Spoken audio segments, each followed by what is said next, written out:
Dear, آج ہم civil servant act 1973 کا ڈیفینیشن کلاز میں ہم دیکھیں گے۔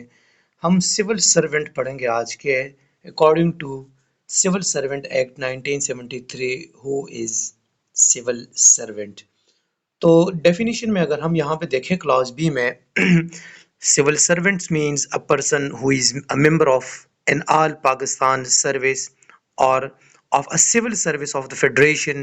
or who holds a civil post in connection with the affairs of the federation۔ یہاں پہ ایک بات ساتھ میں ایک بات کہتا ہے کہ such post connected with defense but does not include دیکھیں ڈیئر فرینڈز، سول سرونٹ کی definition according to civil servant act 1973 یہ ہے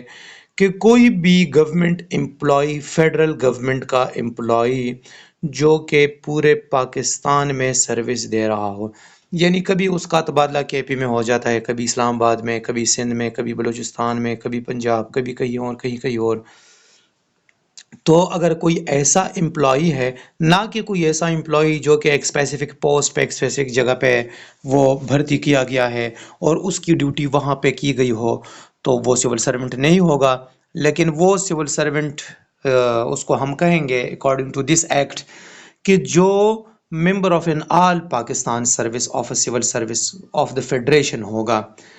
یہاں پہ ایک بات ساتھ میں کہتا ہے کہ کنیکٹڈ ود ڈیفینس، جو ڈیفینس کے ساتھ کنیکٹڈ ہے لیکن سول امپلائیز، نہ کہ یونیفارم والے امپلائیز،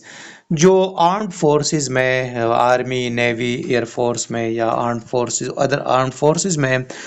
جو بھی امپلائیز ہے تو وہ آل گورنمنٹ سرونٹس تو ہیں، لیکن وہ سول سرونٹس اس کو نہیں کہہ سکتے، کیونکہ وہ یونیفارم والے امپلائیز ہے جو آرمڈ فورسز میں یعنی ڈیفینس میں سویلین ہوتا ہے، جس کو ہم سادہ الفاظ میں سویلین کہتے ہیں، so they are called civil servants. اس طرح اگر ہم کے پی میں بھی دیکھیں، کے پی سول سرونٹ ایکٹ میں دیکھیں تو وہاں پہ بھی کہتا ہے، میں بتا دوں آپ کو، دکھا دوں، یہ ہے Khyber Pakhtunkhwa civil servant act 1973۔ یہاں پہ بھی اگر ہم دیکھیں سول سرونٹ کی definition means a person who is a member of a civil service of the province. یہاں پہ صرف پروونس کی بات کرتے ہیں۔ اس طرح ہم نے فیڈرل کی بات کی کہ فیڈرل کے امپلائیز اگر پروونشل سول سرونٹ ایکٹ کی ڈیفینیشن دیکھیں تو ہر پروونس کا اپنا ایک سول سرونٹ ایکٹ ہوتا ہے۔ تو کیپی میں اگر ہم دیکھیں تو کیپی میں بھی civil servant means a person who is a member of a civil service of the province, وہ پروونس کا سول سرونٹ ہوگا۔ اچھا، لیکن فیڈرل میں اگر پھر سے ہم دیکھیں یہاں پہ تو یہاں پہ کہتا ہے کہ a person but does not include، یہ اگر ہم دیکھیں friends, but does not include a person who is on deputation to the federation from any province or other authority۔ یہاں پہ کہتا ہے کہ اس بندے کو ہم سول سرونٹ نہیں کہیں گے جو کہ ڈیپوٹیشن پہ کسی بھی پروونس سے فیڈرل میں چلا گیا، وہ ڈیپوٹیشن بیس پہ، تو اس کو ہم سول سرونٹ نہیں کہہ سکتے۔ Civil servant according to civil servant act 1973 وہ ہوگا جو کہ آل پاکستان سروس سر انجام دے رہا ہو، جو کہ فیڈرل کا ملازم ہو۔ So a person who is on deputation on the federation from any province or other authority, اس کو ہم سول سرونٹ نہیں کہہ سکتے۔ A person who is employed on contract or on work charged bases.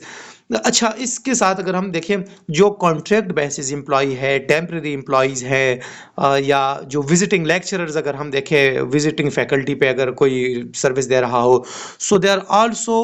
Not civil servant, ان کو بھی ہم سول سرونٹس نہیں کہہ سکتے۔ اگر کے پی سول سرونٹس رولز کے حوالے سے دیکھیں تو یہاں پہ سب کلاز 1 جس طرح کہتا ہے کہ federation from any province or other authority, سو کے پی سول سرونٹ جو کہ پروونشل سول سرونٹ ایکٹ ہے، تو وہاں پہ کہتا ہے کہ اگر کسی فیڈرل سے یا کسی دوسرے پروونس سے کے پی میں کوئی بندہ ڈیپوٹیشن پہ آئے تو اس کو بھی ہم سول سرونٹ نہیں کہہ سکتے اکارڈنگ ٹو کے پی سول سرونٹ ایکٹ، لیکن یہاں پہ فیڈرل ہے۔ تھرڈ سب کلاز میں اگر ہم دیکھیں، a person who is worker or workman as defined in the Factories Act. اگر اس فیکٹریز ایکٹ یا کمپنیز ایکٹ 1923 ابھی جو ہے نا وہ کمپنیز ایکٹ 2017 ہے جو امینڈمنٹ ہوئی ہے،